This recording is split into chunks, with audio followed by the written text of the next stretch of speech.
You're listening to the Thriving Neighborhoods podcast, where systems thinking meets lived experience in the work of community transformation. I'm Kirk Rivera. And I'm Markos Rivera. Co-founders of Cerco Solutions, a consulting and advising company dedicated to helping social impact and community development organizations drive to greater impact. Every episode, we explore practical solutions for creating inclusively grown neighborhoods, covering housing, education, economic opportunity, community leadership, and more. Through conversations with expert practitioners and insights from decades in the field, we unpack what holistic neighborhood development actually looks like on the ground.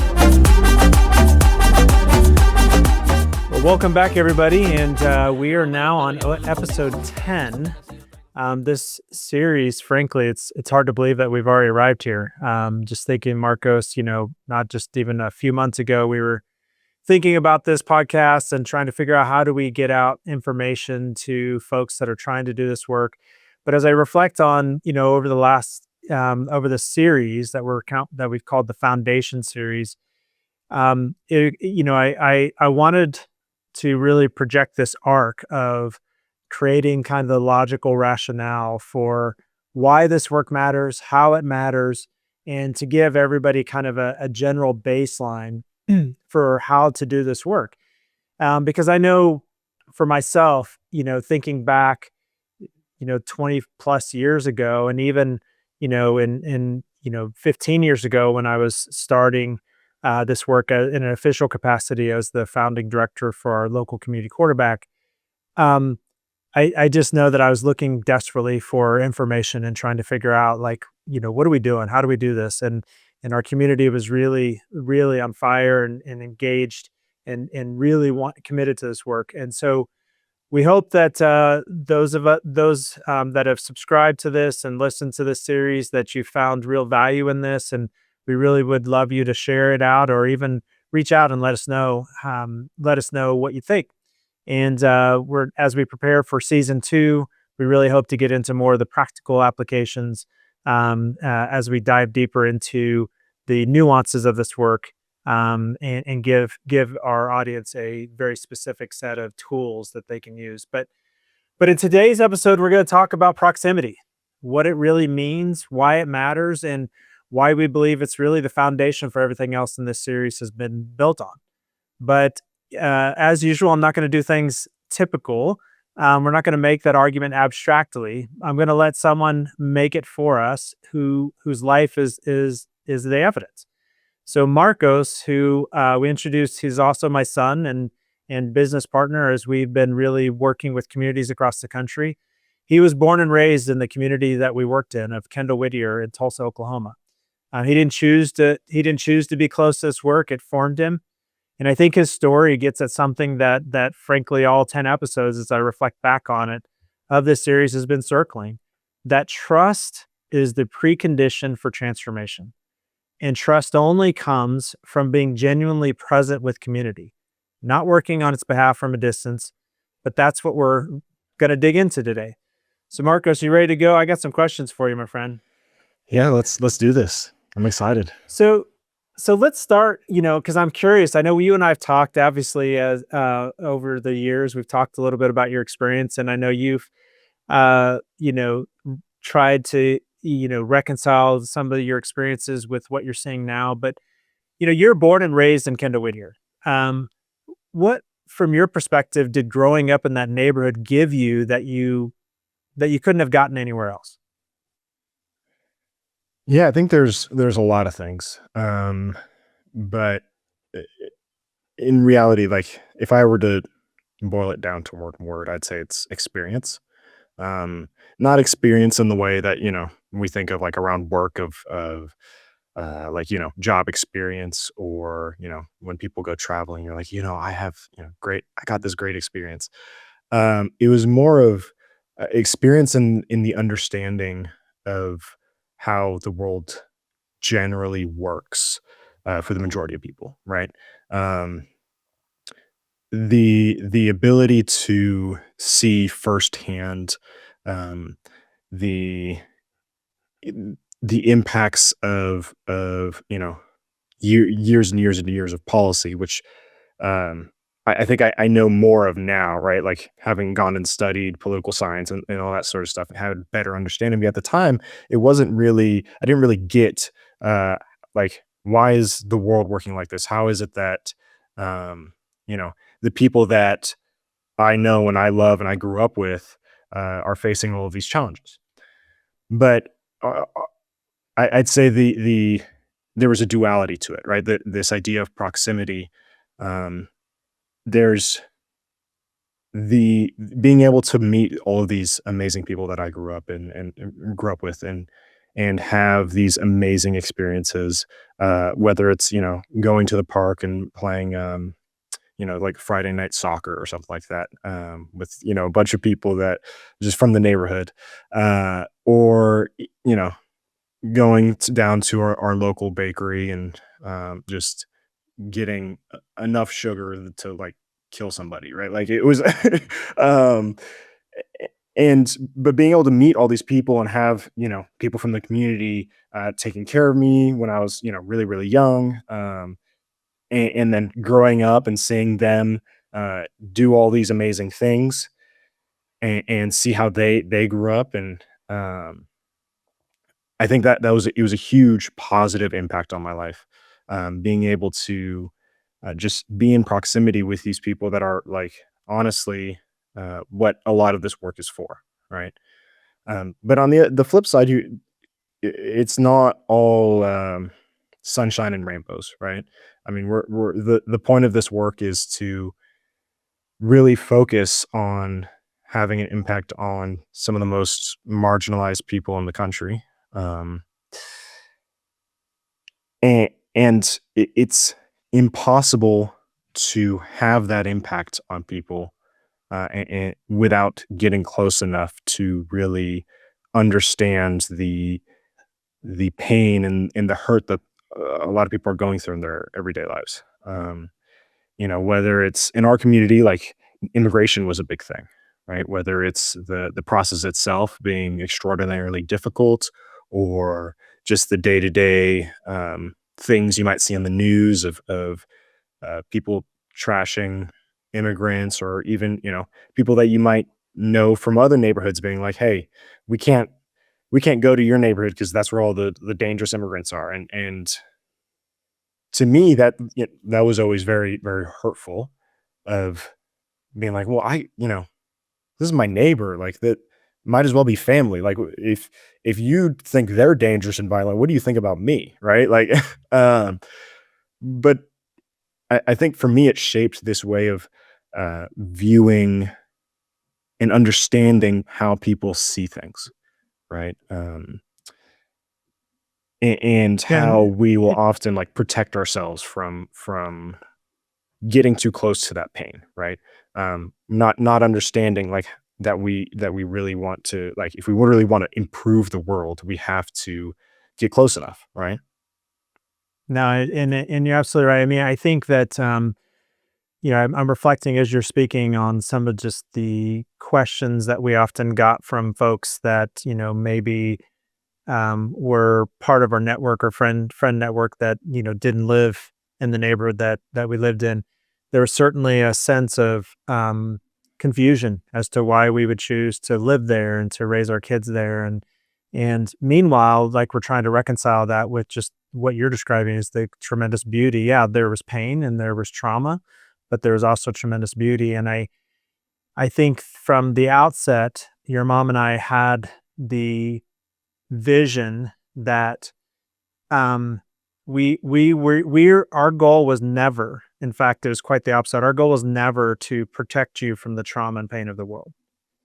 And we knew that in one of the consequences of the choices that we were making to live in proximity was that we were going to um be witness to and potentially even personally experience a lot of pain and trauma that goes on around us.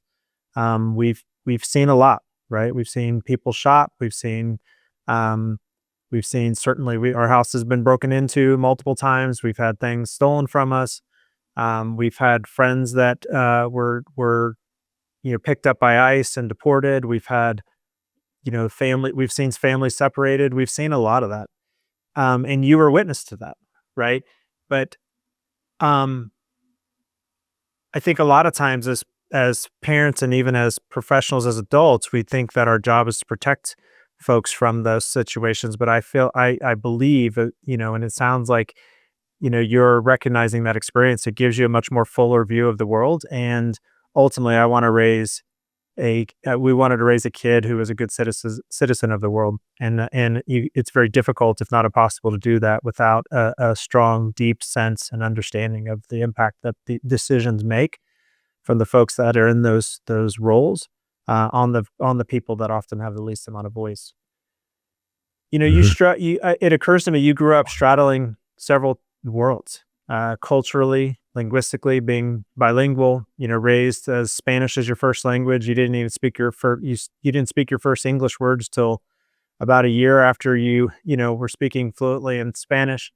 Socioeconomically, what did that teach you from your perspective as you reflect on it? What did that teach you about trust and about what it actually takes to belong somewhere? Yeah, yeah. I think there's a term I've used before of like, it's it comes from like, more like ancient Greek, originally, but it's called, or it's liminalism, which is this idea of like, being between two worlds.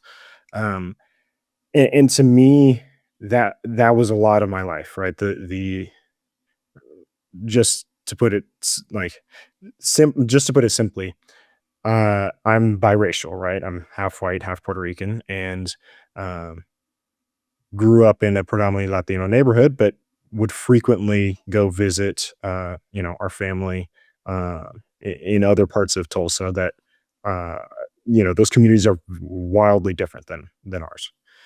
And uh, on top of that, being able to be witness to a lot of the work that was happening in our community, there was this disconnect in terms of understanding, or disconnect in terms of perspective, right? Between the community members and a lot of like the people in power, right? Whether it's, political figures or funders or whatever it is. There's this disconnect of like what's really happening, what's going on in the neighborhood. And to me, it was honestly very thought provoking. It was this constant. We like I know, in the last, I don't know, decade or so, this idea of like code switching, um, where you act one way with one group and act a different way in another group, and there's a lot of that. Don't get me wrong, but it was also that was a result of, uh, knowing and understanding that the perspectives are different in both of those groups. The life experiences are going to be different. Um, I think I had the opportunity in high school to go to one of the better high schools, in Tulsa, and a lot of my peers there, didn't grow up in my neighborhood, didn't, see my neighborhood the same way I did, and a lot of them are, great human beings. They've gone and done great, amazing things, went off to college and graduated with all these honors and stuff like that, and understanding that reality, and then going back to my neighborhood and going to church. And I remember there was we had like at our church, we had like a little graduation thing for, everybody all the kids that are graduating high school. And I remember out of the six of us that were graduating that year, I was the only one that was going to college after. And to me, in my actual high school, the majority of people were going to college, right? Mm, And even though we had done all this work, there was still so much to improve on, right? There's mm, still like you could tell because you were there in person of like, oh, we're not there yet, yeah. right? We still have work to do. We still have, um there are still people's lives we can help out. And yeah, and part of that is there's that duality, and there's also like this duality of speaking language, right? Going to family gatherings and speaking English, or in high school, or high school and middle school speaking English, and then going home and speaking mostly Spanish with the family, the neighbors, and uh, just that brings like a fully different cultural experience, right? Um, and both of them were like great, right? I enjoyed both of them. It wasn't this idea. Like, I think in today's age, we often will see like the differences in cultures and be like, oh, one's better than the other, or they're conflicting, or whatever it is. And to me, it was the combination of both of them that allowed me to appreciate them both even better. And Being able and to go, and and I'd be curious to hear your what how, as you reflect on how that really connected to being proximate, being present, how that really connected to your sense of belonging, right? Like how did being in these spaces, let's just take an opposite point of view. You know, you mentioned like a lot of the folks that you went to school with, or even that you would engage with external from the neighborhood, had particular perspectives of what was going on in our neighborhood, and for good or for bad, or whatever. And then, but at the end of the day, I think that I'd love to hear. I know what my experience was and what my learning was in finding this tremendous beauty in our neighborhood.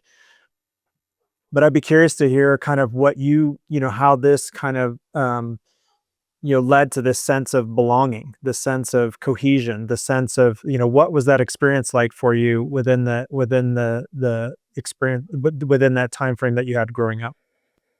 yeah. Okay. So I'd say the best example that I can use is like this, in high school, whenever, you go to lunch or whatever, there's going to be like a bunch of different like little cliques, right?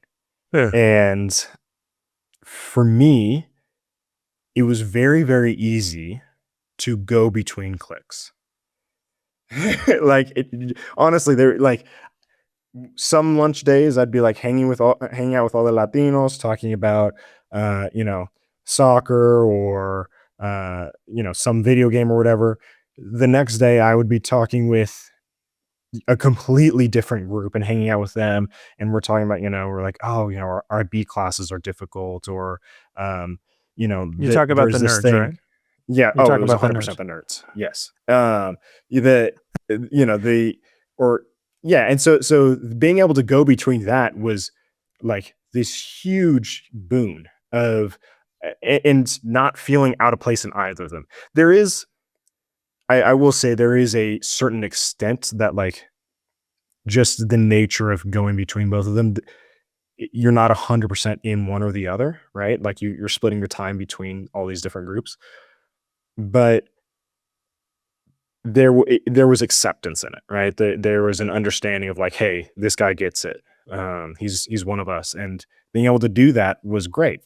Not And it saying sounds that's and it sounds like you're saying there's trust as well, right? It's not just yeah, acceptance, but a sense of trust, right? Because that's ultimately where it stems from, or where it starts, is there's that trust because of your experiences, because of the way that you grew up, because of your presence, right? Um, I think about this as well. Like one of the things, as your mom was teaching at the local school, obviously, and you're going to school there. One of the things that was really profound was just how deeply connected and trusting the families were of her versus some of her peers that did not live there.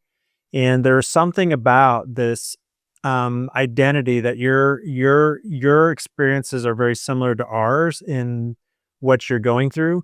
And there was a almost like an automatic trust because of that fact, is that we would see folks she would see some of her students and their parents at the grocery store or at the park or wherever it was. I mean, we were constantly bumping into people we knew.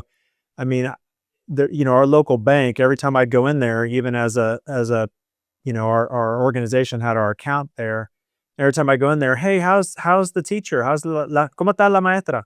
Right. And it as if there's no other teachers in the school.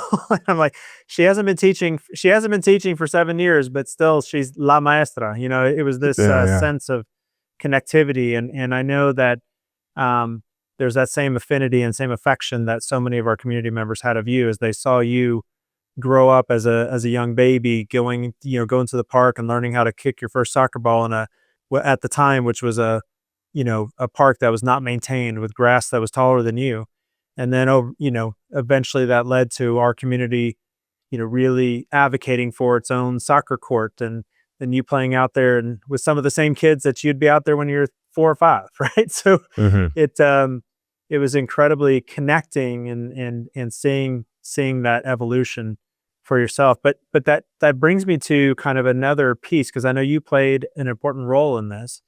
You watched your mom become the first Latino ever to be elected to the Tulsa Public Schools Board in a district that, strangely had been majority Latino for over 15 years at that point. Um, and I know at that point in your life, you were already well into your teenage years and getting ready, trying to prepare to graduate from high school. What did that moment and that kind of experience mean to you as a kid growing up in our community? Yeah. I think, 2 things, for me personally, right? 2 things. One, I think it was a moment of huge, like, inspiration, right? Of like, Hmm. "Ooh, like, Say I more. could do" Say more if like, you wouldn't mind. um, I think it was this idea of, like, seeing somebody be able to do that made it click in my mind, and I think it made it click for not just me, but a lot of people in our community of like, "Oh, that's an option for us," right? Hmm. It's the doors were opened that's a possibility. Before it wasn't like before nobody really thought about it. It's not that it wasn't possible, it's just like, I've never seen somebody do that before, so why would I even think about doing that, right? Hmm. And so to me, it was this uh, inspiration of being like, oh, like maybe one day I could do something like that, or our neighbors could Hmm. do something like that, and really be a key leader in the community and really rise up on their own. And because I think what we're hinting in, like earlier, was that there's almost this sense of like trauma bonding, right? That we're Hmm. together for the good times and together for the bad times, right? We didn't dip out at any point.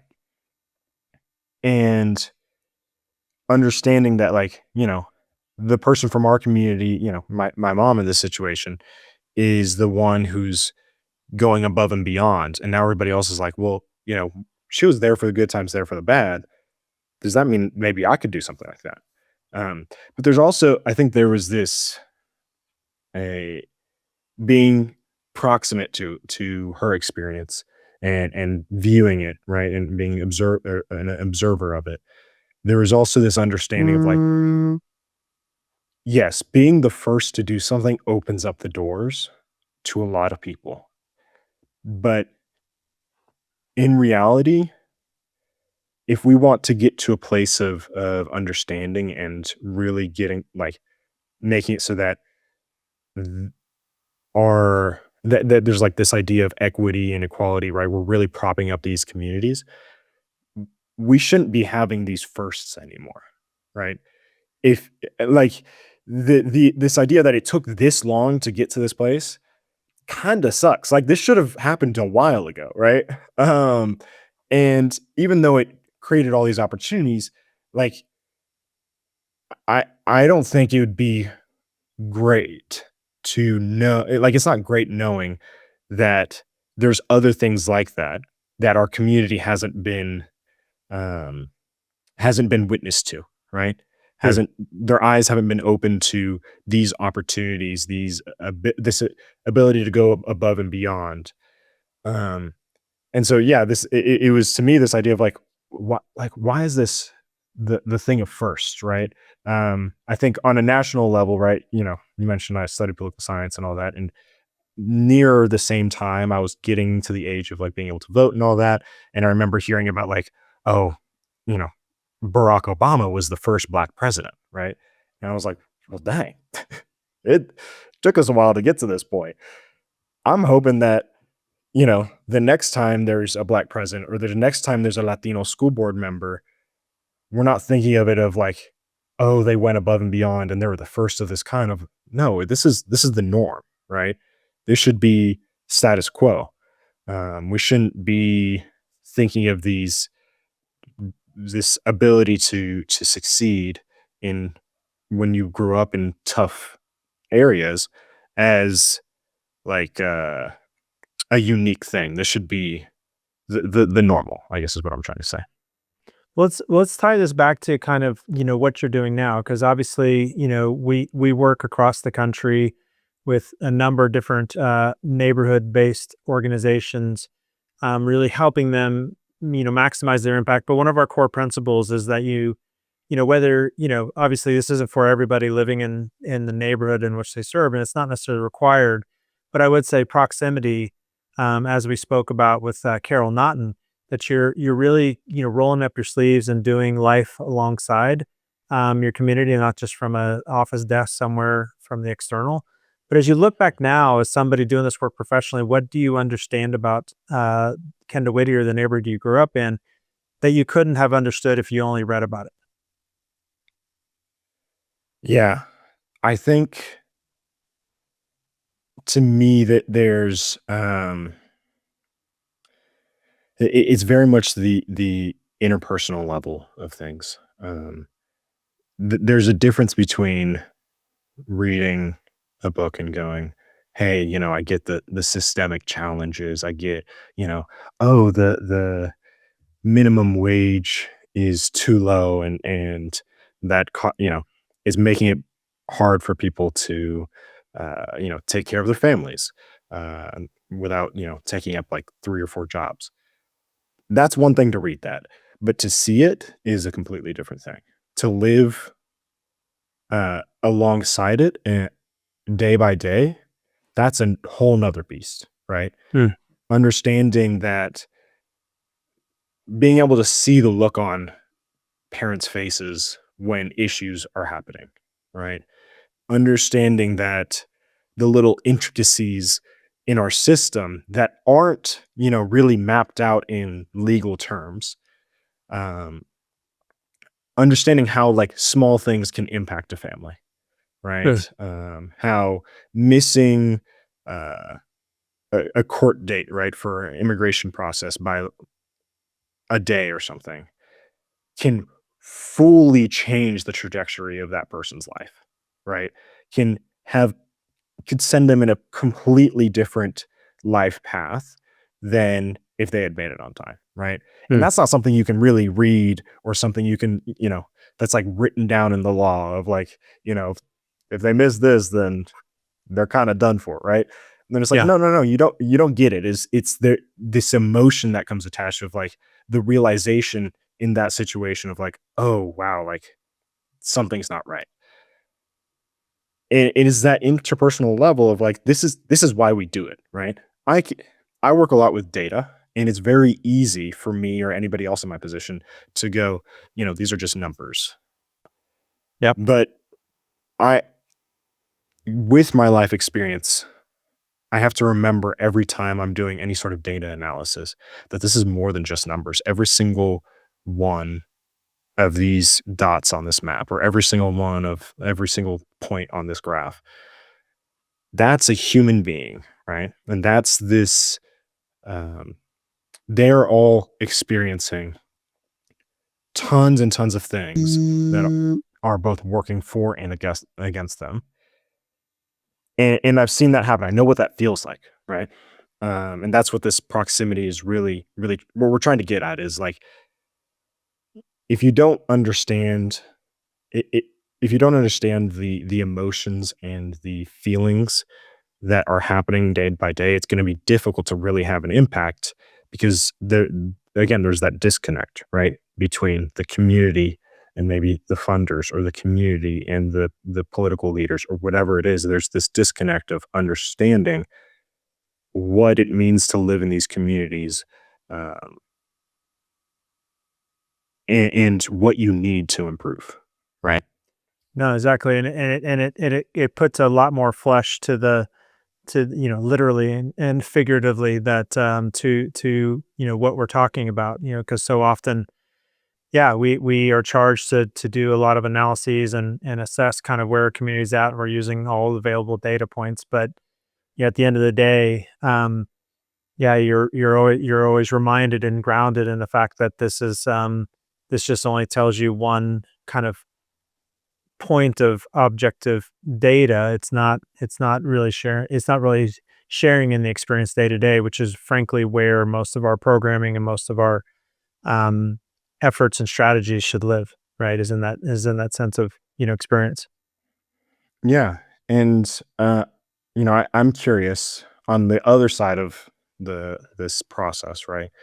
Um, I understand that what my perspective was growing up in this, but at the end of the day, it wasn't my choice to do it, right? I'm glad that it happens, but, uh I wasn't there being like, "Hey, I wanna be born here." No, like, so I'm curious, like, why'd you make the choice to, raise this family in this neighborhood, and what did living among, uh, all these amazing, wonderful people teach you that you don't think could be learned, in any other way? Yeah, I know I shared a little bit about this in our introductory episode, but I think that really what was so profound to me is I over and over again I began to recognize the dramatic difference between what was actually happening with our families, um, in contrast to what the narrative was or what the beliefs or views were. So let me give you a good example of this. Is I remember sitting in a group, a teachers meeting once at our local school, and there was seemingly a repeated view that, um, or an assumption that parents who they were lamenting at, how many parents did not show up to a parent teacher conference, and the conclusion was is that these parents needed to be kind of informed about how important these were because or even worse that they just didn't care enough to show up. And so poor kid, they have these parents that absolutely suck and they just don't ever show up to anything. And yet what I understood and what I interjected in those moments was that many, very often, the kids that they were talking about, I knew their parents very well. And in fact, I knew that oftentimes they weren't available during the hours that these parent teacher conferences were. Secondly, it was very often that, like, the idea of a parent teacher conference was just a foreign subject in terms of what it actually is or what it actually means was somewhat foreign. And like, I got other things to do than to come to meetings, right? In the Mhm. US, we're incredibly accustomed to going to a ton of meetings, and that's just not the way life operates particularly in Mexico and other parts of Latin America in this particular instance. And then finally, I also know that like these families care deeply about their kids. In fact, they were making significant choices, not the least of which is to leave the country of their origin and oftentimes, travel through lots of potential risk and trauma to arrive to provide their kids an opportunity at a better life. And this was, as opposed to looking at like, well, maybe we're doing things in a way that are not speaking the language, both, actual language or language in terms of how we interpret the world, in the same way. And so we're putting value and judgment on these things that just often do not correlate. And then I think the other is as your oldest sister was born and raised in Mexico and came to the States at a young age without documentation. And when we adopted her, when she was a teenager, the you got to witness, although you were very young, but I know you've heard the stories and seen it, later on because it took so long. The process that we had to go through to get her to be able to be a citizen. And I remember in the middle of that, just to highlight this discrepancy between the experiences, I remember in the middle of that, we were at that point had already paid probably fifteen to $17,000, had little to no communication from immigration services. We would regularly encounter where we would just get a notification that her application had been suspended or closed because they didn't get a response back from us yet. We had responded to everything that we'd gotten well within a timeline. And at the same time, this was 2007 or 8. Our state had passed a law that basically made it a felony offense for anybody who knowingly supported, provided housing, transportation to anybody who was undocumented, making us potential felons for frankly doing what I would say is the right thing to do. Mhm. And and I remember going to a community meeting because that law passed, and the consequence was is we had roughly 40% of our student body population at our local elementary school they didn't send their kids to school for almost 3 weeks because there was a perception that folks would be, coercing or working alongside the school district to identify these kids and to round them up. That never happened, nor was it true. But these rumors spread and pretty rapidly. And I remember one of the community, some of the folks in the larger city. I was in this group of service workers there, and this was a pastor who said, from another side of town, who said, I don't understand what they're so afraid about because I just reported on, what this implication was. I don't understand what they're so afraid about. Why don't they just apply to become legal?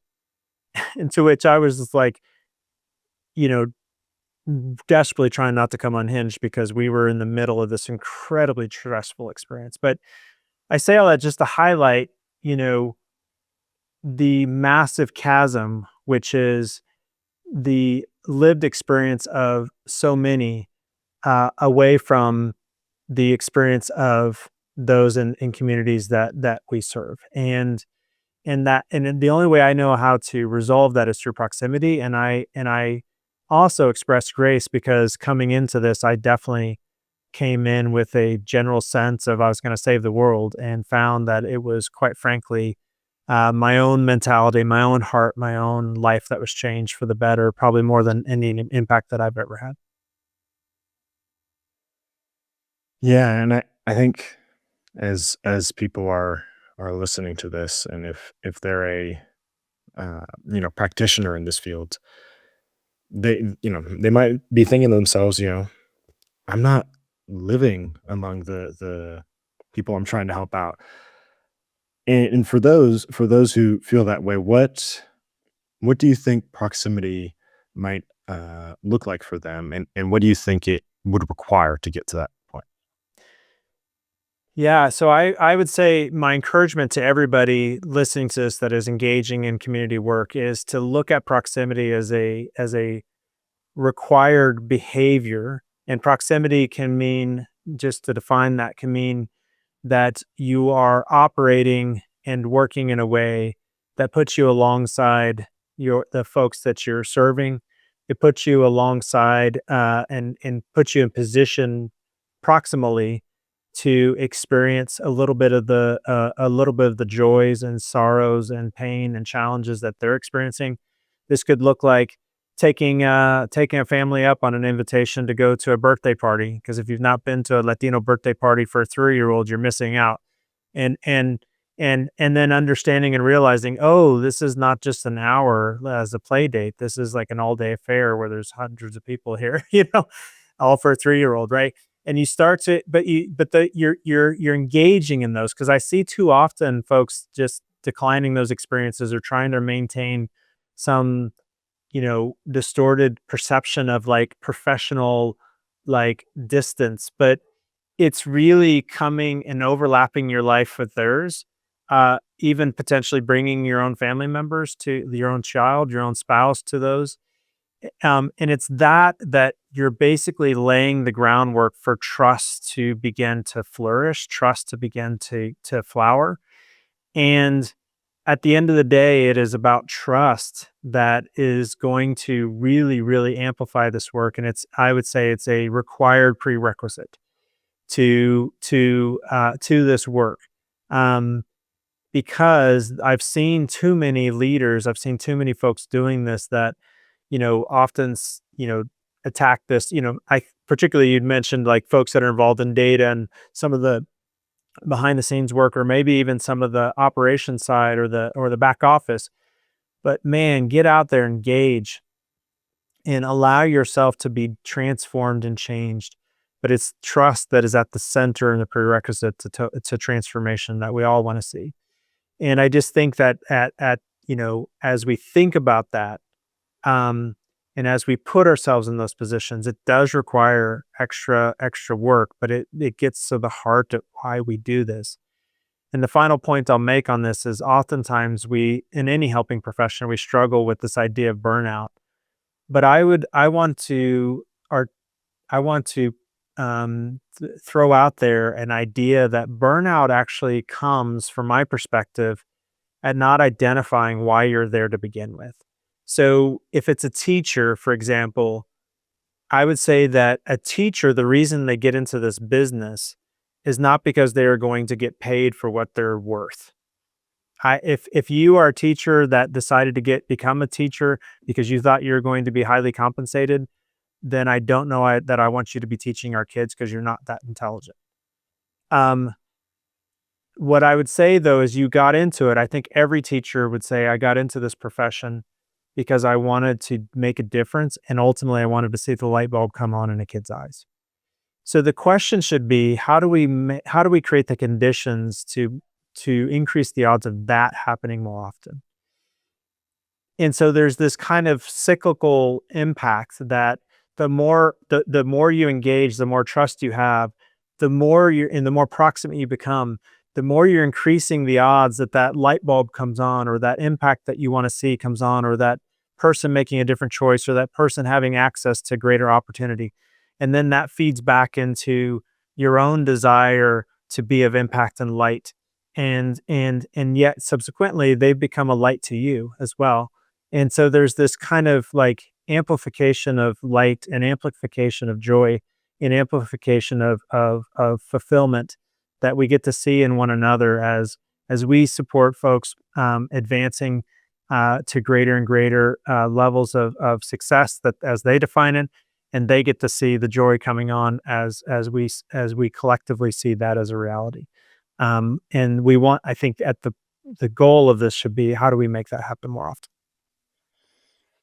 Yeah, you mentioned this idea of gaining trust through the proximity. How do you know when that's happened? How do you know that that trust is real, right? With these relationships, like how, how do you recognize that? I guess is Man, it is my question. it's super clear in a Latino neighborhood. All of a sudden, you're invited to everybody's birthday and quinceañeras, and so many that you don't want to go to anymore. But I mean, I say that kind of tongue in cheek, but at the same time, there's a reality to that, right? People start seeing you as a peer.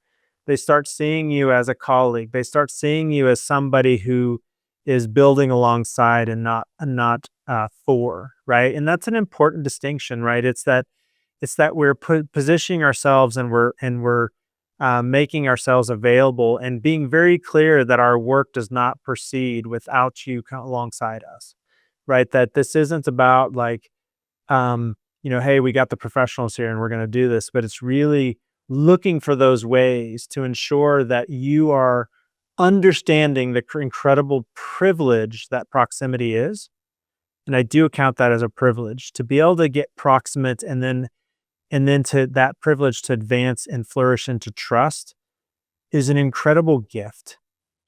And it's a gift that you need to understand that, how can you use that gift and the position that you're in to essentially return the favor, return the gift. And it's that constant back and forth of giving trust.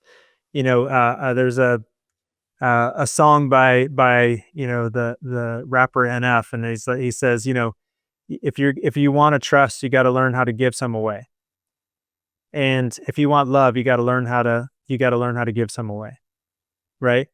And so ultimately, that's what I would say is that we have to give trust, away by becoming proximate, trusting that, we're going to work alongside, and ultimately, um, together, as you start to see this happen, um, you'll know it when you feel it, because ultimately people are coming alongside and leaning on you to say, hey, you're the real deal.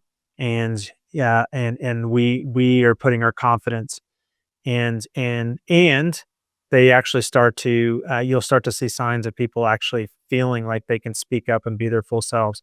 And the final point I'll make is oftentimes the sign has that trust has been built is they're able to knowing that you're in a position oftentimes of authority or power.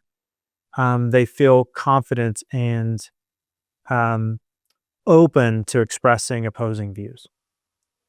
And because that only happens in two scenarios. Either they don't trust you at all and it becomes very confrontational, um, or they trust you immensely and it's done in a way that ultimately uh, uh, interrogates the decisions and conversations in a way that gets to a place of better.